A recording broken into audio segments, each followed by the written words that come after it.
Hey everybody, welcome to vlog number 8. Last one, finally there. Today's questions, we'll jump right into it. We had 3 of them. The first one had to do with if we were director of a college, kind of which direction would we want to see the school go and focus on and why. So I thought more about it, and I would definitely say the STEM programs are very, very important. We hear all the time about all the goods about it, why we need to invest time and money in it. So I would definitely say that would be a big part of it. But two other ones that I think schools really need to look at is civic engagement is a really important one to me, and basically having our students understanding kind of what's going on around them. Um, Kind of maybe have a service learning aspect of it where the students have to get a certain amount of service learning hours while they're at the institution, like a requirement to graduate. That would make them go out into the community, work with other areas, kind of get partnerships. And community involvement is the other big thing that would come of that. So not only would it be good for the community to see the institution out working in it, that's also then good for the institution where it's kind of a fast track where maybe students can get jobs afterwards. It's a way where possibly the institution could get funding from these community members to do partnership programs. So I think civic engagement all around would be a very good thing for the college to focus on. The other big one that I know I talk about a lot is sustainability. Sustainability can kind of be put within all of the programs at the institution. You can talk about it in engineering classes. Heck, you can talk about it in education classes all the time, talking about different resources to use. Do we necessarily need to print out everything? A lot of little things that can do with that. Um, so yeah, sustainability would be another one that I would like the institution to kind of focus on by being a sustainable institution and then teaching throughout the programs. The next question had to do with talking about budget cuts. Like, have we experienced it before? You specifically mentioned the 2008 budget cuts and stuff, and 2008 wasn't really didn't really affect me that much. I think I worked at SeaWorld at one point in 2008 and worked at my university's outdoor department, but didn't particularly see one there. But when talking about budget cuts, I have seen it, especially since coming here to VSU. Between our my first and second year, we got projections that the enrollment was going to be dropping by around 6%, which it did. And because of that, since we run a lot on student fees, we knew that we would be getting cut with the budgets. And we all saw it in our own personal departments. My outdoor department, we saw a lot of kind of money getting pulled from it. So it forced us to have to do things like not get all the new gear we might have wanted. We had to fix a lot of things and kind of find other ways to keep our shelves stocked and our gear good to give out to students.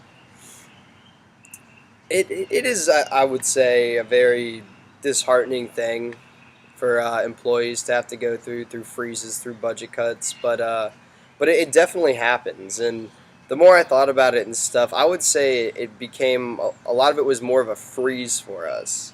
When talking about the differences, I believe it was in this book. It kind of talked about how a freeze was it wasn't so much pulling resources away and stuff like that. It was just you kind of have to deal with what you got, and that was something that we definitely had to do. The one good thing that I believe comes out of budget cuts and freezes is it forces you to be creative. Um, what would have been an easy order that you could have done previously to get a new piece of equipment and take care of your thing, you now have to think of a new way to maybe use an old outdated piece to fit and fix it. Um, Especially with an institution and programs, I would say like VSU, where it seems like changing it's harder for them to do than other places I've seen. This kind of forces you to have to change. You have to do things differently. A particular I remember is apparently they used to give away t-shirts for a lot of our incentive programs, a lot of our special events and stuff. Well, that was one of the things that they cut. We didn't do incentive shirts really anymore. Maybe every once in a while, but not to the extent that it was happening. So now instead we've had to start contacting companies and get sponsors. And that was something where normally we probably would have just gotten a t-shirt and given it to a student. So that was, I think, a good thing that came out of the cuts and whatnot. The last question was, if we were governor, would we spend more money on education, and how would that happen? I feel like being in the education master's program, I feel like most of our answers would probably be, yes, I would fund it more. But in saying that, I think a big part of that question is, yes, we would, but when the next governor comes, would they? So I think an important aspect of that is, I mean, it talked about tons of different ways, I believe in this book, to raise money and raising taxes, cutting other programs. I think that could go all day talking about what to do it, or to raise more money. I think one of the big things that institutions need to realize is in our budgets and finance management book, that talked about kind of what the biggest pitfalls for institutions were, or when it comes to budgeting. And one of the biggest ones was assuming that the good times will continue. So I think if there was a bump in funding to institutions, it's important for them to realize it's probably not going to last forever.